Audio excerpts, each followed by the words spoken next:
Playing on SK and we just seal it with skills. Loaded, yeah, the screen stay lit. SET pressure, better tighten your grip. No outside noise, just pure ball flight. Simside golf and we on the night. All right, guys, welcome back to the Side of Golf podcast. And I am joined today by someone who is excellent on the pitch, phenomenal soccer player, coaches soccer, huge Kentucky fan, avid golfer, and guys, someone that can probably shoot a basketball as well. So just all around sports fan, and excited to be joined today from Louisville, Kentucky, BMack, Brandon McGraw. Appreciate you joining. Yeah, thanks for having me. I definitely have been playing sports pretty much my entire life since I could walk. My dad had me outside playing every sport imaginable. I grew up Yeah. playing golf, basketball, baseball, bowling, soccer, played 4 sports in college and trained and fought MMA while I was in college. So Man, I've done just about all of it. I've traveled all over the country playing volleyball as well, playing sand doubles and quads and stuff like that. yeah. So I've done just about all of it. And then my son now is drag racing as well. So Wow. Okay. I need to redo the bio. My bad. I think we need to back up. I feel like I left a lot out. sorry, we got it in there. It's all right. Yeah, for sure. And so the one thing I didn't hear, have you played pickleball yet? I know that's a new craze. No, I played a little bit of tennis whenever I was like Okay. in middle school, and I Yeah, enjoyed it. I just for sure. wasn't. It wasn't something where I picked up and I was like, man, I have to be good at that. Yeah, And now I love table tennis. I love playing ping pong, absolutely. and that was one thing I knew whenever I played it, I had to be good at it. And I think that's the thing for me. Whenever I try something, when I'm Hmm. not good at it, it drives me nuts. And I was never great or amazing at anything, which is kind of why I get frustrated that I didn't just pick one sport and stick with it. And golf is Exactly. Yep. probably my best. Well, I don't know. I probably could have been more successful at bowling if I really would have honed in on it. But I think when I think back on it, if I could go back and know everything I know now, Yeah, although I enjoyed doing and playing all the sports that I did, I probably would have just picked golf, stuck with it for sure. 24/7 and honed in on it and tried to make it something. Yeah, yeah. And the flip side of that too, though, like playing all those sports kind of, made you who you are today. Like, yeah, obviously there's that look back of could I have played professionally, or what could have happened. Would I be doing something different, and would you be playing this week, right, at Masters? You never know. But also I think playing all those sports and being able to adapt and have all those different leaders and coaches cross paths in your life also kind of shapes who you are. So yeah, it's kind of a catch 22 or catch 20, right? It's like, dang, could I have just focused? And not the same way. Like I played 3 sports through high school, and was pretty good at all of them, but not, like you said, not just super great at one. But I feel like you can walk in and probably hustle some people with pool, the billiards. Like you're kind of that side of it. Like, hey guys, I bet you $20 on bowling, and BMack's gonna take it. That's crazy. That's awesome. I used to play a lot of pool for money as well. I worked at UPS night shift. Yeah, I know it sounds silly, but I worked UPS night shift with a bunch of other people here in Louisville at the main hub, and we would get off on a Thursday night. We would get paid, and back then they really didn't have direct deposit, so yeah, we would take our check to the pool hall that was like 3 minutes away from the hub, yeah, and we would cash our check, and then we would sit there for 5, 6, 7 hours playing pool. We got to know the guy that owned the pool hall really well, and he was open 24/7. And I swear that guy never left that building. But we wow, got to know him, and we played a lot of pool. And in some of those pool halls, they have your 50-cent tables where they yep, have your standard 4x8 tables, and these were some yeah, 4.5x9 tables that were rent by the hour in the back. And we would play with him for hours and hours, and we ended up getting pretty good playing for money. And we used to have I'll never remember the game, and I've talked to a guy in one of the servers that remembers the yeah. game and remembers what it called, but I can never remember what the name of it is. But there was a board that you put on the pool table, and you put little like things in the little Pegs. sponges in the holes. Yeah, And so you didn't hit any balls in the holes. You had the board on the table, and it had holes across it, and it had numbers. And so you would draw a pill bottle. From a pill bottle, you would draw a little pill with a number on it, and when you get that number, you have to match a ball number to a number on the board, and then you would win. And there was like double the kitty. There was a couple Huh. different things that you could automatically win and different Yeah. things like that. But like if I drew a 13, I'd have to put an 11 ball in the two hole or something like that. So it made it a lot more fun because it wasn't just normal pool. Yeah. But there's different things like that that's always fun. Absolutely. Uh, yeah, I actually not heard of that one. Seems interesting. Seems fun. But yeah, all those games. That's something that my dad was always good at. He was never super athletic. I mean, he could play sports, but you get him in ping pong, billiards, darts, bowling, like all of those. I don't even know what you don't. They're not really bar games. I mean, I guess some of them are, but I don't know really what you would call them. But yeah, he could. He was good there. So BMac, what's going on? What's kind of going on new? Well, kind of just life wise, and then sim related. What you got going on? Well, life wise, it took a little break from the sim just because I hit it pretty hard for about 6 or 8 months there. We go to Myrtle Beach every year in February for the Ryder Cup event that we take about 36 to 40 guys every year. Awesome, And phenomenal. so I usually spend about 6 or 8 months hitting it pretty hard. So I took a little break from the sim and kind of practicing for a bit just to try to relax my body and Yeah, kind of get ready for soccer season. And so middle school soccer's in full swing, club soccer's in full swing right now. Jackson, my son, and then his brother, which is formerly my stepson, unofficially you could say. yeah. And they drag race pretty much every Friday night and some full weekends as well. So we're Wow. pretty much every Friday night from here on out, we're gonna be spending at the racetrack, and that's about what we got going on. Nice. Coach soccer too, right? Yeah, coach Yeah. middle school, high school, and club. Right now we're in middle school season and club season. So I'm trying to count that up. So you have 29 hours in the day, is that right? Yeah, pretty much. You feel like you'd have to, yeah. Yeah, yeah, that's awesome. Well, good deal. Yeah. So kind of for me, we're in for family wise, like my daughter's in competitive cheer. She's 8. The 4-year-old just kind of goes, with the flow, but Yeah.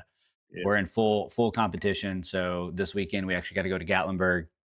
2 weekends from now we got to go to Birmingham, and then next month we have to go to Disney. They got a full paid bid to go to Disney at 8 years old. So we're gonna ESPN tackle Disney, is Disney. that where they do it at? Yep, yep, yeah. Yeah. So she's super excited about that. Sim wise, I've been working on something. I'm actually doing the first one today. I'm kind of excited about just to kind of give back, and a little bit of background of myself is this is all self taught, and I'm sure you as well. Like, there's just not a lot of videos out there of you know how to set up like what we're doing now. Like, if you wanted to set up cameras, OBS, record, your golf or this podcast. Like, there's just not a lot of videos out there, and you can get really in depth with it or really surface level. But I'm launching a remote session, so basically a virtual remote session in which I can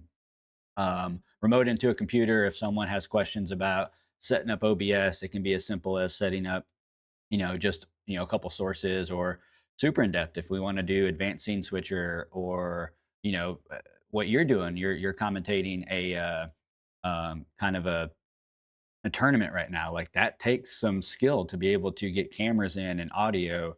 And so I'm super happy about that because I'm giving back. I'm doing it for free. So I'll take donations. There's really no like, hey, pay $50, I'll stay on for an hour. It's whatever you need me to do on the time that we have, like, we'll get it done. And if they don't want to donate, that's fine. If they want to donate to the apparel shop or to the channel, that's awesome. But just I'm happy just kind of give back. I don't feel like that's out there.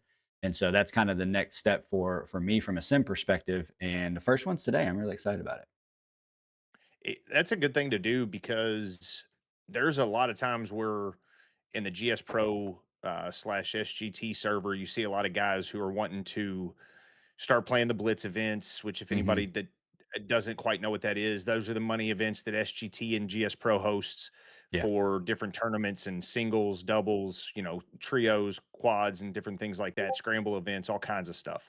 Yeah. You have to stream every round live, no recordings. And a lot of guys that are unfamiliar with it, especially with OBS, which I was when I first started, Yeah. it was a foreign land to me. And I'm pretty tech savvy, so I quickly could figure it out. But Yeah. there aren't there's not a lot of people out there that have something set specific in a YouTube video for OBS and how to set up a golf simulator live stream. You Yes, can go in and find just about anything on there, but they're not always going to be very specific to what most of the people that your target audience would be. So it exactly. would really help to be able to have those videos or even have that access to somebody who's willing to do that. Yeah, And, anytime I see somebody post and they're asking, "Hey, how do you do this or this?" I try to jump in and say, "Hey, let's jump in this room. I'll try to walk you through it. We can absolutely. get your video up and running, and then I can help you through just about anything when you share your screen." And so it really helps because there was a time when you and I were both very unfamiliar with OBS, Discord, and all of these things, and it Absolutely. was really overwhelming. So it does help to have people that are willing to do that. Yeah, yeah, I'm excited about it, and it's a partnership with Elite Sim Golf, which I know you've heard of them, and full one stop shop with all sim related things that you need. But they do remote sessions, obviously, when they sell stuff, and so like if someone has a question about software or the V track or whatever it is, like they remote in, and so we did that one day, and we were helping somebody set up their software, and I was just like, there's a use case for this. Like there is, or you're at work. Like obviously this is not my full-time job. If something happens to your computer, IT remotes in and fixes it. It's like, well, it just, it dawned on me one day and I was like, man, I could really help people out. And it could be as simple, like you said, jumping on. I've seen you. I've been on those Discord videos where, you jump in, and you're helping someone, and they get it fixed like that, and that's awesome. And so, but to be able to kind of get into their computer and say, look, like almost hands free, like you just watch me work, and I'm going to show you around, and yeah, I'm pretty pumped about that. So, yeah, good plug and kind of segue into this virtual golf or virtual tee tournament. So, is it called the Big Dog? Is that right? Yeah. So it Yeah. was called the Big Dog League, and it started, I believe, with a 20-week 2-session event. Yeah. They had both gross and net, and I don't have the payouts in front of me, but I know overall they paid out 3,000 for both sessions on the gross, and then 500 for both sessions towards the net. Um, and then they're paying out 11,500 in total payout. So that's an Wow. extra $7,000, $8,000 that they're paying out towards the match play final. So the way that the match play was going to work was the top 8 seeds from the 2 sessions that qualified would play in a match play bracket, Hmm. and the top 4 seeds in the first round got to choose their opponent from the bottom 4 seeds, which is pretty cool. Yeah. Generally you go 1-8, 2-7, 3-6, but when you think about it, if you make it to where the top 4 pick who they're playing against, those top 2 or 3 they get to pick. That kind of gives that bottom seed person or the 7th, 6th seed person a little bit more incentive to kind of go out there and want to beat that person because they picked them specifically to play against. Yeah. So it gives it a little different perspective. But every match in that bracket of 8 to 4 to 2, anybody who won their match won $1,000 right then and there. That's So awesome. they paid 4,000 for the quarterfinals. They'll pay 2 more thousand for the semifinals.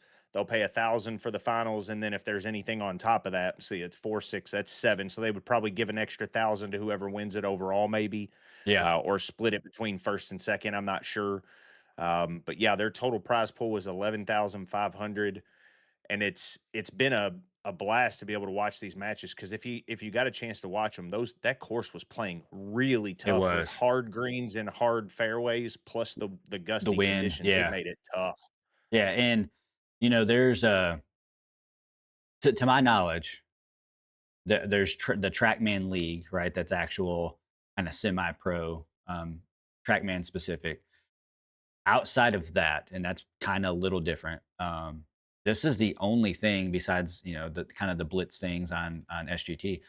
This is really the only thing that is competitive with payouts, and this could be someone like me that's just at my house, right? And after work, 9 p.m. doing a match and winning $1,000, and that's awesome. And yet, some of these guys, like, I mean, it's good golf. Like I know it doesn't touch a huge audience, but it's some good golf. And when I was watching the other day, like, yes, it was gusty, it was hard fairways, hard.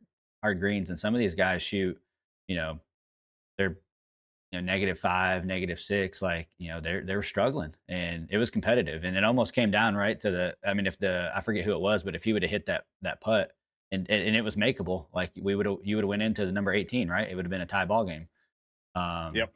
and the coolest part of that though is it's being commentated. Tell us about that. So really, I talked to Bansager or Yeah, Paul. yeah, He's in the league. He was the number one seed, and I don't remember how the conversation even came about, but I had said something about, man, how cool would it be if these matches were commentated? And he was like, that would be an awesome idea. Let me reach out to him. Would that be something yeah, you would want to do? And I said, yeah, absolutely. I'm not in it, so yeah, of course I would. yeah, That's just something fun to do. absolutely. And he reached out to the owners of Virtual T, who's putting this all on. It's Virtual T and Optima Projectors who are putting it on. Yeah, They're the sponsors. And he reached out to them and they said, yeah, absolutely. Let's get on a conversation. So we got on a call, we talked about it, something they were looking for, and it came about pretty quickly. And then the matches were in a couple days after that. And that was kind of how it came about. And yeah, to be 100% honest with you, I had no expectations of getting any money out of it. Like I wanted to do it for free. I was gonna do it for free. They ended up saying, "Hey, we're gonna pay you a little bit for doing it," and yeah. I had zero expectations of that whatsoever. And I have Awesome. absolutely had a blast doing it. Yeah, yeah, yeah. It's one of those things where after at the end of it, you're like, I actually would have probably paid out of my pocket because I had fun doing it. Yeah. Yeah, yeah. So you're a humble person, but I mean, phenomenal job doing it. I think being able to kind of commentate and talk through. Obviously, you got to know what you're talking about, but additionally, being able to talk through shots and go back and forth.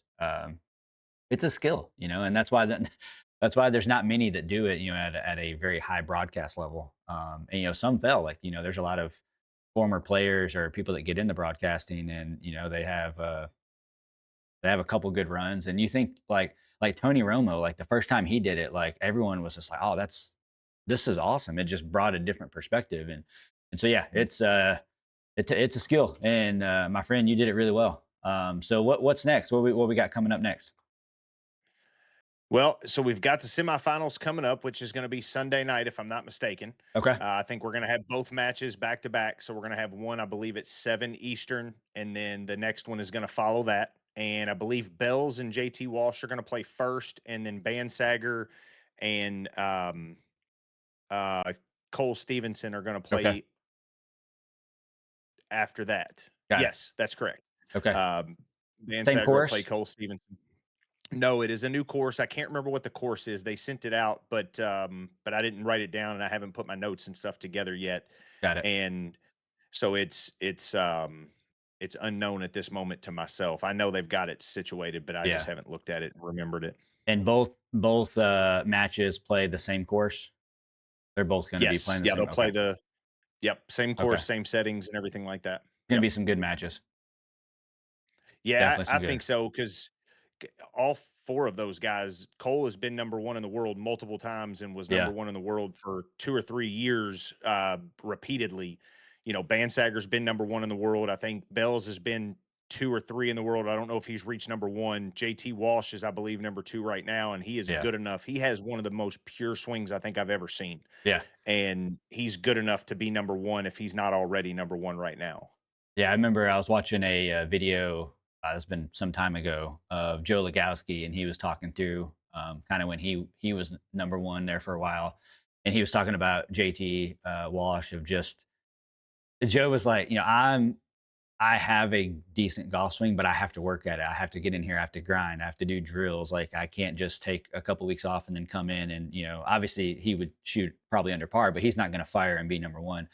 He was saying JT just kind of has that swing, that's just pure. And not saying he don't have to work at it because obviously he does, but it just kind of comes more natural.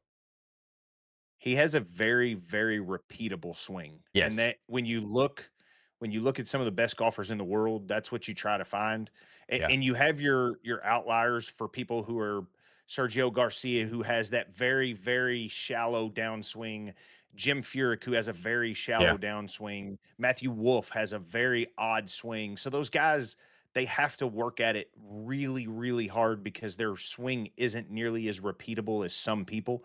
Yeah. When you see people who are just phenomenal golfers who it just looks so effortless, it's because they have such a repeatable golf swing and it's so simple that Yeah. there's not really a lot of moving parts in it. And that's one of the things that makes it hard for myself is because I have such a long golf swing that it is not easy to repeat. My timing has to be perfect. Yeah. I have a lot of moving parts because my left wrist gets really um cocked at the top and Mhm. it's just in bad positions. And so there's a lot of moving parts in my golf swing that, with his, it's just so simple and Yeah. repeatable. And there's a jealousy factor there because that swing was beautiful, Yeah, no doubt.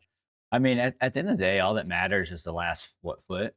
It's just pretty there's a much. lot that can go, from takeaway to that last foot. There's a lot that can happen. So yeah, definitely having a repeatable is the way to go. And I'm the same way. Like I don't have a real long swing. I do get long sometimes, but yeah, it's just that's the one thing. I did my first lesson, which is crazy. Uh, last month. And I Mhm. went in there and I'm a single digit handicapper. I played competitive golf all through like grade school and high school. Didn't play in college, but I can and we've played together. Like I can go shoot. You know, in a sim, I can go shoot 8 to 10, 11 under, or I can shoot even or one over. So that consistent thing. That's what I was telling him. Like I just want to get more consistent. That's all I want. Like I want to be able to have confidence that the swing, like you said, is somewhat repeatable in what I'm doing. And yeah, it's that's watching him is JT and Van Sager too. Like just I mean the guy's in barefoot, just super humble. One of the most humble people I've met. Just absolutely kills the ball and hits his mark. I've never seen somebody who can hit 185 ball speed consistently that has less than 250 side spin consistently Yeah, like he does. A lot of the guys you see on tour, that obviously they're all hitting 180 to 185 ball speed consistently, but you always see them fading the ball, drawing the ball, and it's usually yeah, 40, 60 foot of curve. With him, he just has such a straight ball flight at yeah, all times, and that's one of those things that it's not as easy necessarily to hit the ball straight every single time because if yeah, you're just a little bit off, the ball's going to be missing. Um, but he has been able to replicate it for so long because I played college golf with Paul, and he was not quite this good. He's a +2 or +3 outside, if I'm not mistaken. yeah. Um, he was probably around a 1 to a +1 at the time. He probably fluctuated Mhm. back and forth, but he was still a great golfer, Yeah, but not nearly as good as he is now. I mean, he very rarely ever misses. yeah, yeah. And I was watching him. It may have been the other night, or maybe just one of the streams that he put on. And he got off the fairway a little bit, and it wasn't an easy shot. Like it wasn't just in the semi rough with nothing. Like he had kind of some trees in front of him, and his second shot was. I mean, it wasn't inside the gimme circle, but it was within 8 to 10 feet. And he hit the putt, and I think that's what separates when you look at the professional level. Like they're not always in the fairway, but that second or third shot, they're making par. Where we would potentially, maybe not we, but the average golfer that's sub 100 is, making a double bogey or a bogey because they're like, oh, yeah, I can hit that gap. Like they're just smart and they just hit that when they need to, they make that shot, right? It's like end of the game, no time on the clock, tie ball game, you're at the free throw line, like they're sinking it. And that's what is crazy. I think what sets people apart that takes them from, me being a 2 handicap to Hmm. Paul being a +2 to a +3, what separates people like that, and then you look at guys who are on tour, I make too many double bogeys because I make stupid mistakes. Hmm. And if you hit one errant and you hit it out of bounds, it is what it is. You're likely going to make a double bogey on that Yeah. hole. But I too many times try to get too cute with a chip shot and try to save par rather than just getting it on the green, giving myself at par and making bogey it worse. Yeah. And amateurs all too often do that, whereas pros, they know I have to limit my miss here. I have to Hmm. limit my score here and make sure I don't make worse than a 5 or make sure I just don't make worse than a bogey, and they take their medicine a lot more often than what the average player does. The average Yeah, player is like, "Man, I've gotta do this. I've gotta yeah, do that. I can't make this." Whereas they're like, "All right, I made a mistake. I eat it now. Let's just make it to where I don't make worse than this." And hmm, they play a hole for that, and if they end up making better, then that's perfect. But absolutely. that's what a lot of times we as players, as amateurs, don't think of in the moment because we just all too often want to try to make the hero shot Yeah, and it just never works out because we're not good enough or we don't yeah, practice those random shots enough. yeah. And two things with that, like we try to get it all back in one shot, right? I think Hmm. that's that hero shot. Two, sometimes we do hit those, right? Like sometimes we hit this just miraculous crazy shot, and it's like, dang, like that would have been on ESPN. So then we always think that that's something that we can do, and like you said, it's not consistent. And I heard something good the other day. It's the first time I ever heard it is playing the hole backwards, right? So like when get up to the tee box, I'm just trying to rip driver, and if I'm in the fairway, but leaving yourself with as many stock shots as possible. And so what I mean by that, I know you know this, but like if your stock pitching wedge is 130, try to get yourself to there. So instead of hitting a driver where you're at 120 and you're trying to have to finesse that pitching wedge, like maybe hit a 3 wood or whatever that is. So like playing that hole backwards, like what do I want into the green, and then what club, and it's not always going to work that way, but what club can I do to set myself up for that next shot? Because hitting 30 yards, 50 yards, 65-yard wedge pitch shots can be tough. You know, it's funny because generally when you think about that, you're right. You're generally going to hit a more consistent shot with something that you hit every single time. So if you're hitting 100% shots every single time, you're in the timing correctly. You're practicing it. You're making sure it's on point for the most part. Your ball Mhm. striking is going to be better in that aspect. But when you look at the data and you look at the analytics of it, analytics say get the ball as close to the hole as you Yeah. possibly can on every single hole, Yeah. and then do your from there because the numbers show that your approach shots, especially for an amateur, on Yeah. average from 35 to 60 yards is going to be a lot closer on a proximity to the hole than it For would be sure. from 130, 150 Yeah. yards. And so it really just kind of makes it tough because it also obviously depends on what the actual hole is playing, For how sure. the where your driving landing is. If you land the ball 285 or 300 or whatever it is, what's the trouble there? How thin is the fairway there? Is it Yeah. thicker at 195 yards? Is it thicker at 240? Is there a miss that's easier to hit from at a specific yardage than it is at 300? Yeah. And those things obviously come into play, but it does in most case scenarios. You're gonna hit a shot closer from the fairway if you're at 65 yards than 130 yards. The analytics show that that's the For case sure. for amateur golfers. Yeah. But there is something to be said for people who aren't comfortable with hitting those shots, putting it at a number that they are comfortable with, Yeah. and it makes a difference.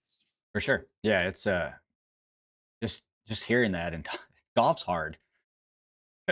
You have no Golf is idea. golf is hard, and in any other sport besides baseball, because that's the infield's always the same, but obviously the outfield can kinda odd. You can just make it whatever you want, right?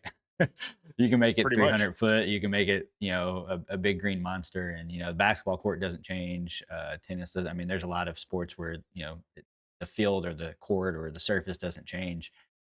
Golf changes even Thursday to Sunday, the hole placement, right? I mean, it just Mhm. the The tee weather placement and the hole placements. weather weather comes into play. I mean, it's just I will always say, and this people can disagree with me. I think baseball and golf are the top 2 for from a professional standpoint, the 2 hardest sports to perfect. And I mean, like, absolutely be a professional, like, high level player at. I don't know which one I put 1 and 2. I mean, hitting a 98-mile-an-hour moving ball because they're not throwing straight pitches, even if it is a four-seam or two-seam fastball. Like, being able to hit that ball, I think is difficult, and then, yeah, being able to be high-level golf players is difficult. What's your thoughts there? I agree with you that baseball is probably one of the most difficult things. Just hitting a baseball at 98 miles per hour, because A, you have the factor that it can hit you, but Yeah. then when you include the fact that the guy can throw 98, the ball's moving backwards and into your shins Yeah. as a two-seamer from a right-hander, or he could throw an 85-mile-per-hour slider that drops off the table that you thought was gonna be a fastball coming in on Yeah. your hands, and then the very next one he could throw a splitter and it drops off the table straight down into the ground. Like, it's just it's wild because the variables change. Plus, you have the winds that play the variables. Yeah. You have stadiums that make differences on how winds come in and how For they sure. affect the ball. But with golf, I think the biggest thing is like you said, so many variables can be changed from one day to the next. Whereas when St. Louis goes to Chicago to play the Cubs in a 3 or 4 game series, Mhm. the only thing that's going to change is it going to rain or is the wind blowing harder or less? Yeah. And that's really the only thing that's going to change in that aspect from day to day. Yeah. With golf, you can have a hole that plays 300 yards one day and then 420 the next day. Absolutely. And you could also have it playing with a 12-foot shelf, like a piece, like a dinner table where the pin is going to sit. Or you could have a 30-foot shelf with nothing around it that Yep. has a funnel to the hole. And you could play two completely different golf holes, but it's the same hole. And it Exactly. it does make a difference, especially when you include the fact that they can change rough lengths, they can Yeah. change the speed of the greens day to Yeah. day, they can change how hard they are if they want to water them and soften them up a little bit to make it more difficult. Yep. The only other sport that's out there that I can think of that changes from day to day but doesn't have an outside aspect is bowling, because Yeah. every house is different, every Mhm. lane is different, every sport shot and every house shot, the way that they're set up is different. So, but it's weird because bowling can be so difficult Yeah. because of that, but also bowling, in my personal opinion, might be the easiest sport that somebody could pick up at, say, 20 years old and become good enough to be able to go and compete with some of the best in the For sure. world. Yeah. And I know that sounds crazy, but I don't know if you've ever watched bowling, but there was a guy Yeah. named Chris Barnes who is a really phenomenal bowler and is a Hall of Famer, won multiple majors. His son was a baseball player and was in the minors for a long time, if Yeah. I'm correct on that. But he decided late in life that it just wasn't going to work out for him. And he decided that he wanted to pick up bowling. He bowled Yeah. young, but kind of stuck to baseball, even though his dad was a bowler. And in his 20s, he really wanted to hone in on it and wanted to pick it up and be good at it. And so he started focusing on it. And now he's competing in major events That's on the crazy. PBA tour. And, at 20, he was able to pick it up. In his 20s, he was able to pick it up. And even though he had a background in it, his dad was in it, gives him an advantage. But at the same time, he was able to do something like that. I would have never been able to do that at 20 something years old, being an average golfer shooting in the 80s, to where I could Yeah. then go out and go compete on the PGA tour. That just doesn't exist as it like Yeah. that. It doesn't. And well, I don't know if you I didn't think we were gonna be talking about baseball and bowling, but that's awesome. I really enjoy bowling. I'm not great at it, but I'm good. Like I'm kind of like you. Like I can pick up anything, and you give me 3 weeks, like I'm gonna compete with amateurs. Like I obviously wouldn't compete with with professionals, but we went out and we went bowling actually like a few weeks ago. It was just a kind of a and couples, mom and dad type thing, and I was so like mad because obviously it was a family friendly place, but there was no oil on this lane. Oh, that And makes it the gosh, worst. dude, it was like because obviously everyone's there just to have fun, right? But Yeah. I'm always, even if it's against myself, like I'm wanting to at least do whatever the sport is good. And it was rough. It was rough. If you don't throw a straight ball, and people who don't bowl don't necessarily know what the oil does or how it changes the Yeah. the lanes, but if you don't throw a straight ball and you actually do throw a ball that's generally going to hook, not having any oil on there, it just You makes have it no chance. impossible. Yeah. Yeah, Yeah, there's just no absolutely. chance at all. Yeah, And for somebody who's bowled since I was like 5 years old, yeah. like, that's my worst nightmare. Yeah. Yeah, you probably would have been like, "Hey, time out. Can we get some can we get some oil over Yeah, here?" that would have been awful. Yeah, I don't know if you know this, but up in Chicago, they have a tournament every year, or used to. Um, and you go up there. knowing that the house makes the lanes completely different. And Yeah. when I say that, I mean like they do things on purpose to completely screw up everything on the lanes. Like they'll spray bottles on it. They'll take their feet and they'll wipe oil off of different sections. And Oh, wow. it's like one of the hardest tournaments in the country, and they do it Yeah. on purpose for fun. Yeah. But it was a lot of fun to be able to go up there and bowl at one time because it made it so different. You go to one lane and like two lanes could be completely different. Like one Yeah. lane could have so much oil the ball won't move at all, and then the next lane will have hardly any oil at all. Yeah. How long does it take for someone to adapt? I know you got 10 frames, right? Or obviously it could be a couple more if you roll a strike, but how long would it take to adapt? It's if you're bowling in a tournament where every lane is the same to start, you can generally get a good idea as to what the lanes are going to do and how they're going to break Yeah. down because especially in a professional tournament, most guys are throwing similar balls, most guys are throwing very similar lines, and what happens is with the oils, because it changes throughout the day, it creates friction spots on the lanes. Yeah. And so when the balls are being thrown, they pick up some of the oil, and it picks up some and creates little friction spots for you to be Hmm. able to kind of find some break and stuff like that. So it allows for people to be able to adjust. And usually going from one pair of lanes to another, they can be slightly different, Yeah. but usually they're not so crazy different that it takes you 5 frames to figure it out. Usually for a professional guy, they can be able to throw a ball because they don't get any practice when they move from one set of pair of lanes to another. And so it's usually within a frame or two, and they can Yeah. kind of get adjusted and figure it out. For somebody like me that doesn't bowl much anymore, it would probably take me 3 or 4 Yeah. frames. Sometimes I can be completely lost for an entire game. So Sounds like golf. Sometimes you feel great yeah, over the ball, and then sometimes you're like, I, I don't know. I don't know it, where this. it's like hitting a putt on one hole where you're like, all right, perfect. I have the speed down. And then you get to the next hole and it's like, Yeah. that ball not 15 feet. And I thought I Yeah. hit it perfect. Yeah. Into the It grain, sometimes, not into the grain. Yeah. I mean, there's just a lot of yep. variables, and that kind of leads me to when you're talking about sim golf, like sim golf play. You and I were having a conversation a few nights ago about hitting mats and hitting strips, and then obviously there's a big difference between sim golf and the hitting mat versus outdoor golf. But let's talk through kind of about like hitting mats and also in addition to that, kind of like how to penalize how sim golf with rough out of the fairway with lies. Like I know I played with you a couple months ago, and like hearing you talk through shots. And obviously, you got to know the software. Every software is different, but talking through the shot and knowing that number I think it was remarkable, one, to hear, and two, I learned a lot. And three, it's just like you're not just hitting a shot, right? You're not just like, oh, I'm just grabbing my pitching wedge and hitting it. Like if you want to score, you got to know all these things. And it was really cool to talk through. So let's kind of talk about first hitting strips. Like what does that do to sim golf? I know we were talking about like how they grab the club and things like that. Well, I mean, for starters, finding the right hitting strip that's not going to create too much friction on your body Yeah. is very, very important. So having one that has a very thick bottom to it, especially if you have a concrete base Yeah. underneath where your mat and your stripper is going to hit. Like we have, both of us have it in a garage and a barn.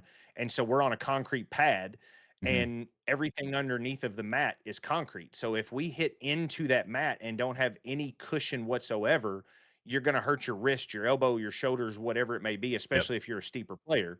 Yeah. And having something with a foam or a gel insert on the inside of it is so important to Hmm. be able to help keep your body from just breaking down and getting tendonitis in your elbow and getting wrist injuries and things Yeah. like that because it's if you have a thin mat with not a lot of cushion and you're hitting onto a concrete pad like that, it's like hitting a root underneath the Yeah. ground when you swing a club and you didn't know it was there. Like it's Hmm. gonna hurt. Yeah. And having that is very, very important and key to be able to play long-term sim golf and not just have nagging injuries all the time. Yeah, You know, and they don't it doesn't happen like and it could, right? It could happen on that shot, but it's normally like and you've probably seen this and I being kind of on the side of with the partnership with Elite on trying to, sell the sim stuff. Like, we'll get or you'll see it in the Facebook groups like hey, just got my sim put up. It's 3 weeks in or a month in, and like my elbow or my wrist, like if you have a sim, obviously you're getting it for a reason, right? You're playing. And if it's just a walk out of the steps or 10 steps into a garage, you're going to go out there and you're going to hit balls. Like you're every day at some point, you're going to go hit 50, 60 balls. And you're right. Like that takes a toll. Yeah, Sure does. I had a when I first ordered my sim, I did the full Bushnell Launch Pro package where I Yeah. ordered the whole package together. It sent everything I needed except for the computer, which luckily I already had. But it had a fiber built it was like a 4x8 hitting Hmm. mat in it, and there wasn't a specific strip in it. So you could hit it from anywhere on the mat, which was great. But the downside to it was it did create a lot of friction, and I did start to feel like my elbows were starting to get a little bit sore, the mat started to break down because I hit 1,000 to 2,000 balls a week. Plus, I Yeah. probably placed 5 to 10 rounds a week as well.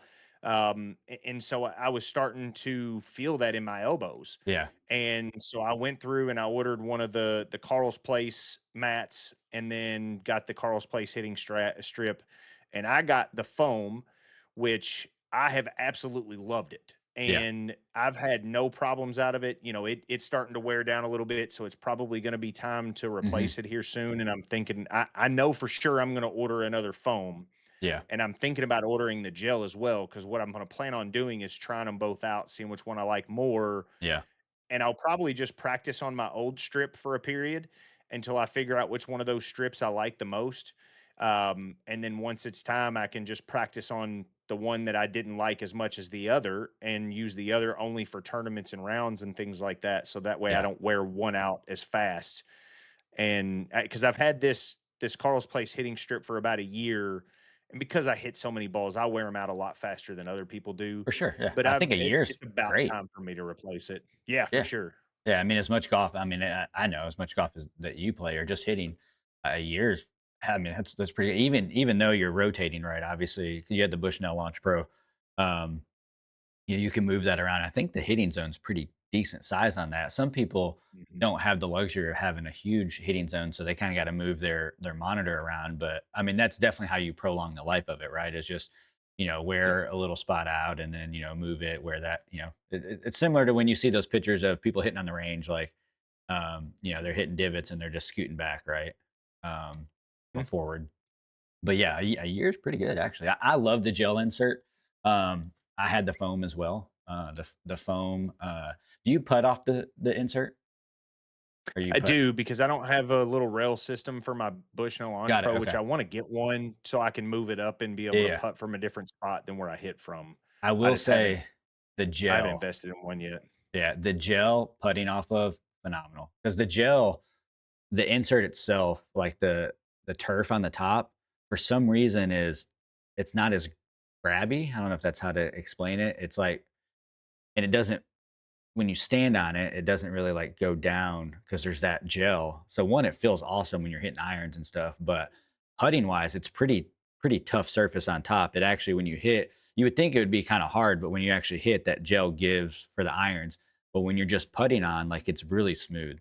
So I think you'll like that. But um, so let's briefly kind of talk through like what do you look for? You hit the ball, you're on that second shot. What is your mind like? What calculations or what do you look? What sequence or repetition do you have prior to hitting that next shot? Well, for starters, what I try to do is I try to look to see where the pin location is and see where the best place to try to hit a second shot from is. Because a lot of times, especially on sim golf, because it's a little different, Hmm. the spin mechanics and the spin physics are just a little bit off. They still have to perfect that just a little bit. Yeah. And I had this discussion with somebody online one day that, and I thought about it yesterday because I played around outside and I hit an 8 iron from 175 yards. It landed, it hit and bounced one time and then spun back, and it was sitting next to its divot. Well, on GS Pro, you Hmm. can't spin back an 8 iron. It just doesn't happen on normal greens. Yeah. And even on soft greens, it's going to bounce and roll out just a little bit. But like in my head, I try to figure out what can I do for my next shot. So I try to give myself a good look at the Yeah. pin on my drive. Now, granted, I'm not I'm not great at being able to control my driver, so it doesn't always work out for me, but that's what I'm looking to do. Yeah. And then I generally am going to go through my head and figure out what club do I have in my hand, Mhm. about how much do I think this is going to roll out when it hits, and then I try to do the math in my head and factor out where I want to land the ball. Yeah. So if I've got a 177-yard shot and I know my 8 iron is going to roll out typically 7 to 8 yards on normal greens, then I'm going to look to try to land that ball at around 169 to Yeah. 170. Then I'm going to look at the slope to see if there's any differences in up and down and factor Mhm. that in and try to come up with my landing number in my head. And then I look at the wind and try to factor that in. And I just kind of slowly try to math equation it all together Yeah. and do one piece at a time. And I try to go through the entire thing in my head to figure out what I want it to land at when Yeah. it's all said and done. And that's kind of how I factor it out. Yeah, and I just hearing that, I mean, I think that's phenomenal, and, most people are gonna look at win and lie and yardage and not even really look at pin location, where is this gonna land, and obviously, we're talking about being able to hit that spot, and some of us can, and even if you can't, even if you do it, on an occasional basis, like still do it because you're gonna hit, the time you do it, that's your chance to score. But yeah, seeing that landing spot, and then you didn't even talk through like if it's in the rough, like you got to have the penalties and stuff like that. So yeah, there's a lot that goes through and watching you, but also I've seen some of JT Walsh's rounds. He plays so fast, but yet so good. Like it's just like I don't know how fast he's doing the math in his head, but man, it's quick. He plays quick. I don't understand how he does it. Now, Yeah. I've found in one of the servers that I'm in, somebody created a spreadsheet to be able to put in what your elevation of the course is that you're playing at, Mhm. and all you do is just put in what your distance is. So like whenever I go to figure it out, I'll do my distance minus the slope and then minus the wind or add the wind and the slope, whatever it may be, and then I put that distance on the calculator on the little spreadsheet, and it tells me what I should hit the ball to get it to the hole Yeah. for both, fairway and rough and deep rough. But for outside of that, I play so much better when I'm playing with somebody because Yeah. I'm not playing as fast and I slow myself down enough to Mhm. kind of think through shots. And I'm very analytical. I'm very much like Bryson in the sense that like I Yeah. try to factor everything out. And even though I'm not necessarily that good like those guys are that it may or may not affect or help or change whatever, it does at least allow me to know what I'm looking to do. So that way, whenever I do what I want to do and I hit it how I want to hit it, it's going Mhm. to work out well. If I do everything properly, but it just, at least I know then I'm going to be in the right spot if I hit the right shot. For sure. Yeah. Yeah, and I think that I mean, that calculation, I mean, especially the sim golf is faster, but it can take forever, especially if you're playing with multiple people, like a two-man, or a four-man, two-man team, or if everyone's playing stroke play, like, it still takes 5 or 6 hours. Um, Oh, yeah. and, yeah, it can take some time. So, uh, I kinda think I think where I think where cooking them could really the devs of GS Pro could really help speed online games yeah. up would be, right now they put up there in the corner where your name is what your yardage is to the hole and if it's uphill or downhill. Mhm. If they made that box show, FW for fairway, R for rough, DR for deep rough, S for Yeah, yeah. sand, things like that so people know what their lie is and then they can actually factor it in before they ever hit, and Yeah. they would know exactly what they're looking at. And or if they made it to where you can click on your name while somebody else was hitting, and you Yeah. could look at your shot and see all those things and For be able sure. to be ready, that Yeah. would really help out to be able to make some rounds go by a little quicker if you have guys who are paying attention. For sure, yeah, that's a good point. Because I mean, I know once it is your shot, you can see in the bottom right what kinda lie you Mhm. have, but, if you're already doing that math or you're able to do that math and have club in hand, 100%. I just switched to where when you hit the ball, instead of it showing how far you hit, it's counting down, so it's how far you are away from the hole. That's what I've And always had mine at. yeah, and I just made that switch, and that has been helpful for speed. And I don't play slow, like I play decently fast, but like last night we were streaming, and being able to hit the shot, and obviously you can see in the top left, but when it's rolling out, I mean, you're watching your ball. Okay, 78 yards, cool. You know, but then also, like you said, there's some sometimes I would think I'm in the deep rough or rough, but the course has it as something different, right? And so you don't know. So like having that up there already calculated would be phenomenal. Because I played Augusta yesterday, and I would have thought I was in the rough, but it was considered deep rough or something of that. It was kind of different. I was like, okay, that's a totally different shot. Um, so transitioning, what do you think's next for sim golf, YouTube golf, just kind of the social part of that? I think, there's a huge market for YouTube golf, obviously, because you have some of these guys, the Brian Bros, Grant Horvat, Good, and I'm sure there are tons more out there that guys Yeah. watch that have hundreds of thousands of followers and views on every video. But with the YouTube golf tour that the Brian Bros and Grant Horvat is coming up with, which I think is phenomenal, by the Yeah. way. Yeah. Um, those that aspect of golf is so important to help grow the game because it gets eyes from people who don't watch golf on TV, and it allows these guys to see your average everyday human Mhm. playing golf. And then when you consider guys like Bob Does Sports and Joey Coldcuts and those guys who aren't as good at golf, they're entertaining, but B, it helps people to be a little bit more relatable Yeah. to the average golfer, and so it makes it more entertaining in that aspect. But and I get that sim golf is easier than real golf, and Mhm. sometimes people don't find sim golf as appealing to watch or whatnot. But when you see guys playing as good of golf as these guys are playing in some of these events, it's it's hard to not watch. Yeah. Um, at least for me anyways, because I can have an appreciation for it. Yeah. But I do think that there is something for, we talked earlier about there's not really a whole lot of events out there when it comes to money stuff for sim golf, Mhm. but there is one, and I can't remember the name of the event or the whatever it may be, but there's a simulator place close by that has it's called Tee It Up. But the simulator that they have is the one that has like the little camera that's facing you hitting, Yeah. and then the mat has um, the air the hydraulic system to be able to raise your lie and lower it Okay. for your lie Interesting. setting and do all these different things. Yeah. It has a rough, it has a deep rough, it has a sand.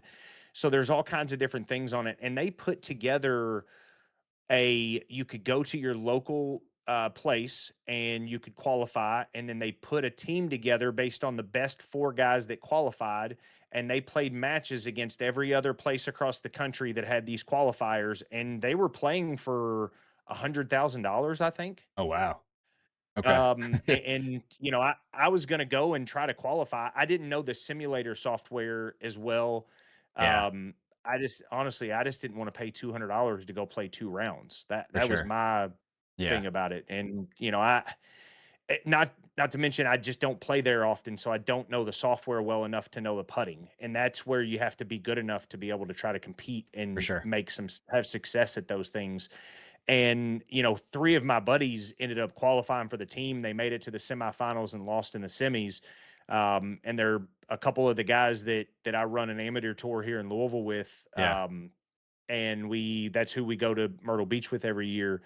But they, I feel like there is a market out there for for sim sure. golf because there are simulator golf is growing every Yes. single year. And if you went into the simulator golf tour webpage and you look at the events from 3 to 4 years ago, and you looked at how many people were competing in the tournaments, the pro and the tips tours, and then you compare it to now, there was only 85 to 150 people competing on a week, Yeah.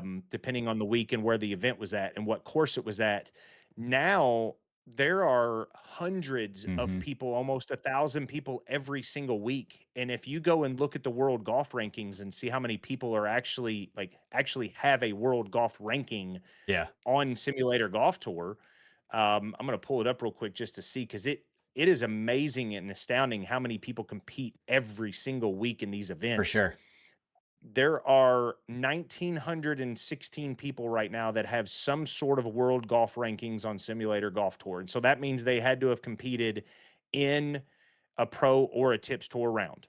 Yes. And right now, if you go through and look at the pro tour, which is more likely to be played than the tips, Yeah. if you just go and look at, say 3 weeks ago or 4 weeks ago, where was the let's say at Scottsdale. If you look at the Scottsdale event, there were 400, 361 people completed their rounds. Wow. There's probably another, I'd say 150 to 200 that played but didn't complete or didn't play the second round. Yeah. And so, I mean, that's unbelievable compared to just a few years ago Hmm. where you just didn't have that level. For sure. And so with sim golf growing as much as it is, there's a market for things like the virtual tee big dog league Yeah. of trying to find a niche I mean, you see the guys like Triple Bogey and J Lag, how much views they get from Yeah. just talking about things. Yeah. And then you consider what they do video wise when they're playing and streaming and just playing a regular round, they get tons of views as well. Yeah. I, I'm excited to see where it's going to go For because it's sure. fun to do myself. I love doing it and enjoy playing and streaming and stuff like that. So I'd love to grow a channel, not even to make money on it, just for the fun side of things and being able to have fun Yeah. doing it The and talking community to is people that I wouldn't exactly just talking to people you wouldn't normally meet or talk to. for sure. I mean, you think about just our Facebook group that we've, kind of, I've, well, I wouldn't have known Steven. Obviously, I know Grant. We went to college together, but yourself, Christian, um, and I mean, it's just like Tyler as well. Like, we didn't know each other a year ago, and it's not like Hmm. we're calling each other all the time, but like, but yeah, there's some messages in there like, hey, like we're sending messages like, hey, I'm at the beach with a family, and everyone's like, oh yeah, that's awesome. Like, like it's got to the point where it's not just sim golf either, and yeah, the community and yeah, meeting people uh, and the relationships that are built. That's what is fun for me anyway. I agree with you, and I'm in another server where there's 300 people in it, I believe. Yeah. Um, and when you go through and play, there's always people looking for a game, whether it be Yes. a course record game, a pro tour, or tips Hmm. tour round. There's always people looking to play and get in there and talk, and they're always talking back and forth. But they've taken multiple trips where they've gotten 20 people together from the Yeah. group all across the world. For And they've sure. met in last year, they met in Colorado. This year, they're meeting in Canada. And they've taken a couple other trips before that as well. And there's been guys that's come over from England. There's a guy that came over from New Zealand. There was a Hmm. guy that came from Australia and met them all. And these are guys who've been playing together for years and have only talked to people through a video, just like you and I are, and play Yep. golf together. And then they got to get together and meet and play real golf for 2 or 3 days. And it's a great community to be a part of, For and sure. it's a blast to be able to do that stuff. It is. It is. And yeah, it's just the relationships that I've built and I mean we're all passionate. We all have common interest. Um, but it doesn't stop there and that's what's cool. I mean, yeah, you can go in, especially Discord, like I'm in probably 4 or 5 different channels. And if you have a question or whatever, like you're gonna get a response and an answer like that. Someone's gonna have that answer, and that's what's cool. All right, this week, Masters Week, one of my favorite. I think I was asking this question to someone the other day, like, what is your favorite sports week? I think it's hard to say as a golf enthusiast and someone that's passionate about golf. Masters is obviously one. I really enjoy the NCAA tournament with the players that kind of week where the NCAA first tournament first starts, and it doesn't always fall on the players, but that's always a big week for me. Obviously, nothing beats the Masters, but what's kind of one of your favorite weeks of sports? It's got to be Thursday through Sunday at the NCAA tournament and the Masters. Yeah. And there's, it's 1A and 1B. I would probably put the Masters ahead just because I love golf so much, but NCAA tournament is a close second to it. It's so And fun. So fun to watch. both both weekends I'm looking forward to everything about it, and I Mhm. try to make sure I don't have anything going on during either one of them, and if I do, I've got an iPad or my phone with me to be able to watch everything throughout the entire thing. Yeah. I saw something the other day, it was a video, and on the TV, it was a thing that said, "This TV is reserved from Thursday through Sunday, the only channel that will work," and it was about the Masters, and it said, "Unfortunately, you are not able to watch," and it because it was a family, it was like Bluey, Peppa Pig, uh, or or whatever the wife would watch. It was phenomenal, and it was like and you couldn't click off of it. It was pretty good. But, that being said, who do you got this week? Who you like? Oh, man, I'm hoping for Bryson to win. I've My girlfriend has become a huge Bryson fan, even though she hates golf. She watches it simply to watch Bryson. Okay. And, my son is into it. He loves watching Bryson's YouTube channel. She'll sit Yeah. down. She'll actually go to his channel every week to look for his video that he posts about every week. Um, she made a post about it last night and she had I saw 45 that. comments of Yeah. women commenting about it and everything else. But um, I hoping he wins. I I could see Fitzpatrick making a run. I could Yeah. see Cam Young making a run. And, you can never count Scotty out. But if I was going to put money on somebody, I think Bryson has been playing as well as anybody out there right Yeah. now. If he's got his driver working this week, I think he can win it all. For sure. Yeah, and obviously being on the live side, like, we don't get you have to go find live, right? It's not something that's thrown in your face. So a lot of people, the average watcher, or we'll say the casual watchers probably doesn't know how Bryson's game is, but yeah, I mean, he's been on fire, with the live. For myself, I have Bryson. I want Bryson. I think it's not only do I like him, I think he's entertaining as it gets down. Watching Cam Young win the players, like, that's awesome. But you saw nothing, right? I mean, his game speaks volumes, but there wasn't a whole lot of emotion there, and I'm super happy he won. But like, you put Bryson in that, and you drop him on number 18 and he hits those shots or he hits that putt on 17, like, you're gonna get a lot of emotion, and so big fan of him. I hope he wins. My dark horse or kind of my wild card, Chris Goddard. I think mentally he probably obviously has not been in it. I think his game's good. So that's kind of my wild card pick. I don't think it's a bad pick at all. He's been Yeah. playing really well here lately Yes. as well. I I think for Cam Young, I think a lot of it is he just has a really mild personality and Hmm. he tries not to allow emotions and adrenaline to affect his game. Whereas Yeah. Bryson, I think, feeds off of a lot of For that sure. emotion Yeah. and adrenaline. And it it helps him to be able to catapult his rounds or to try to come back from a bad round. He hits one good shot. I remember specifically number 6 when he chipped in at Bahala at the PGA Yeah. Championship a couple years ago, and that was really when he kinda started taking off YouTube wise and started to become a little bit more popular, and the fans really started to come back around on him because he started to show his personality more. Yep. And when he played on the PGA Tour, so I don't know if you ever have listened, but he did a podcast with Garrett from Good Good, Yeah. and it was a phenomenal listen if you have not listened to it. And I suggest anybody that does or doesn't like Bryson, go listen to this. Yeah. And they talked a lot about his decisions of going to live, why he did it, Hmm. family wise. Obviously, money was a factor, but he said when he was on the PGA Tour, he felt like his life had to live, breathe, and die golf. Hmm. And obviously, he loves the game, But at a certain point, when it became so much more like a job and so much less more of a game that he could enjoy, Yeah. it made it harder to wake up and go to the driving range and grind every Yeah. single day.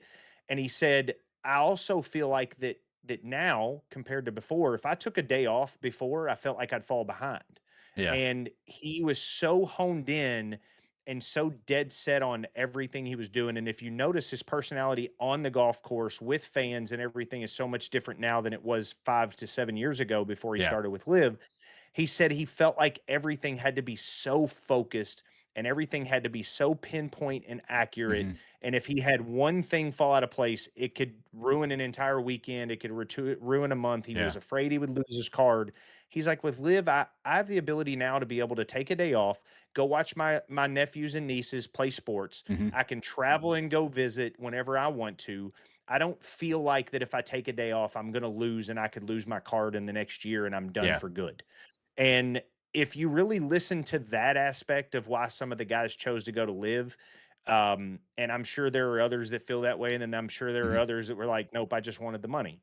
Yeah. But when I really heard that, I started to turn my opinion of him around a little bit, and I started to like him a lot more Yeah. because I really got an idea as to why he did it.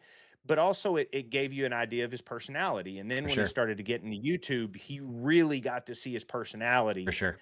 and he is just I wish the PGA would allow these guys to do this more often with their Mhm. own channels Yeah. because they you really get to learn who these guys are in those videos, Absolutely. especially whenever Grant plays against Colin Morikawa or Scotty Mhm. Scheffler or Jason Day, and the Bryan Bros play with them as well. And you really get to know those guys' Yeah. personalities more because Absolutely. they're open and they don't just feel like when you watch Tiger play back in the 90s and early 2000s, he never looked like he liked anybody. He didn't want to speak to anybody. He Yeah. didn't even look like he knew anybody else was around. And if you're playing like that, you just can't enjoy the moment. For sure. And I get why, but it Yeah. makes it tough to be able to enjoy the game in the long run. Yeah. No doubt. And I think PGA is slowly over the last year kind of changed some things, and then they kind of have to, right? I mean, I think Live kind of forced them to change. You know, the easiest one is the how much money they're paying out at these events, right? I think that had to increase and some other things, and I think golf will always be that um, high standard sport, right? Where it's like you show up and you're wearing, a shirt tucked in versus you go to a basketball game and you're just like, in street clothes. So I think there's always that higher standard, but I do think PGA can kind of learn a little bit from Live and yeah, kind of. I don't think we'll ever have music at a PGA event. I'll say that.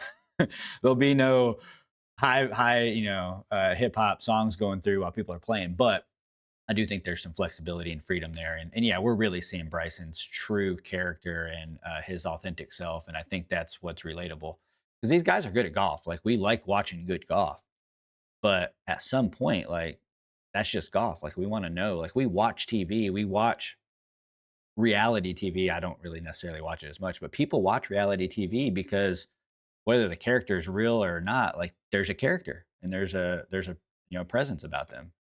So yeah, I think I would like Bryson. I'm glad we agree on that one. BMack, this was fun, man. I appreciate you joining. What's some final words for us? I'll say this, I saw something earlier today that was talking about the golf ball rollback. I think if they end up doing that, I think that would be a big mistake, just as a talking point for something we could talk about on another one. But Yeah, I hate the idea of that because I think you're going to drive a lot of amateur golfers away from the game. yeah, They already don't hit the ball very far now as it is. yeah, You you take a golf ball and roll it back. I think what they should do is only roll back the balls for PGA players if they're dead set on that, or just yeah, make the courses harder. But I don't like that at all. That's been a big talking point because the Masters president talked about it this week. But it's about all I can think of, bud. yeah. I mean, I personally don't care if they're shooting 15, 16 under, as long as there's 7 or 8 of them going into Saturday, going into Sunday, and we have competition. So for me, I don't necessarily care if they're at even or if they're at 22 under. I don't care. I want competition. So I want obviously level playing field. So yeah, that's a tough one. And yeah, I agree. Like some of these amateurs, yeah, you kind of push them out. Like, yeah, that's a tough one. Definitely a good conversation for the next one. For me, if anybody watches this, call someone that you haven't spoke to in a while. Tell them what's up. Tell them that they have a good day, or you hope they have a good day. I think sometimes we are tunneled vision in life and what we do in our jobs. I think sometimes it's nice to just reach out of your circle, someone you haven't spoke to, give them a call, not a text, an actual phone call, and say, "Hey, I was thinking about you today." I think that goes a long ways. Tell somebody you love them. Absolutely, BMack. I appreciate it. We'll talk soon. Yes, sir. Appreciate you.